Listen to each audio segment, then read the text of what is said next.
Hello viewers, உங்கள் வீட்டில் பால் மிச்சமாயிடுச்சா? அதை வச்சு ஒரு சின்ன ஸ்வீட் செஞ்சு பார்க்கலாம். இந்த ரெசிபிக்கு ஒரு 1.25 கப் அளவுக்கு பால் எடுத்துக்கலாம்.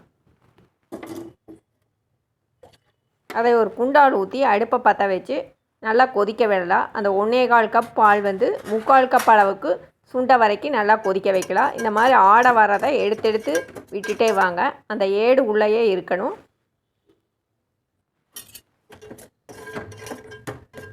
இது மாதிரி பொங்கறப்பெல்லாம் கலக்கி விட்டுட்டே வரலாம்.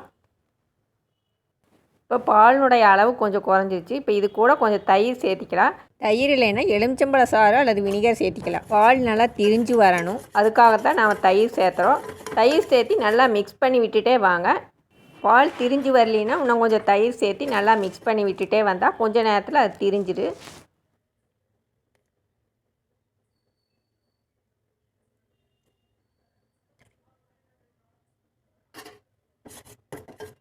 இப்போ பால் கொஞ்சம் கொஞ்சமாக திரிய ஆரம்பிச்சிருச்சு. இந்த ஸ்டேஜில் ஒரு 1/4 கப் அளவு சுகரை இது கூட ஆட் பண்ணிக்கலாம். ஆட் பண்ணி நல்லா மிக்ஸ் பண்ணிகிட்டே வரலாம். அந்த பாலில் இருக்கிற தண்ணியெல்லாம் நல்லா விட்டு வர ஆரம்பிக்கும். அது வரைக்கும் நல்லா மிக்ஸ் பண்ணிகிட்டே வரலாம். இப்போ பாருங்கள், பால் நல்லா திரிய ஆரம்பிச்சிருச்சு. பாலில் இருக்கிற தண்ணியெல்லாம் தனியாக பிரிஞ்சு வரும். அது வரைக்கும் பாயில் பண்ணிகிட்டே வரலாம்.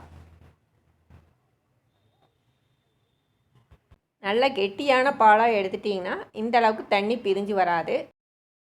இதில் தண்ணி நிறையா இருக்குது. கொஞ்சம் தண்ணியை வடித்து எடுத்துக்கலாம். வடித்ததுக்கப்புறம் அது கூட கொஞ்சம் நெய் ஊற்றி நல்லா அந்த தண்ணியெல்லாம் சுண்டுற வரைக்கும் நல்லா பாயில் பண்ணிகிட்டே வரலாம். இந்த தண்ணியெல்லாம் சுண்டினதுக்கப்புறம் இதை மட்டும் தனியாக ஒரு தட்டத்துக்கு மாற்றிக்கலாம். இப்போ மில்க் ஸ்வீட் ரெடி ஆயிடுச்சு. இது கூட மைதா மாவு, பால் பவுட்ரு இதெல்லாம் சேர்த்தி கூட உருண்டையாக பிடிச்சி வச்சுக்கலாம். அது ஒரு நல்ல ஸ்வீட் டெசர்ட்டாக இருக்குது. ட்ரை பண்ணி பாருங்கள். தேங்க்யூ.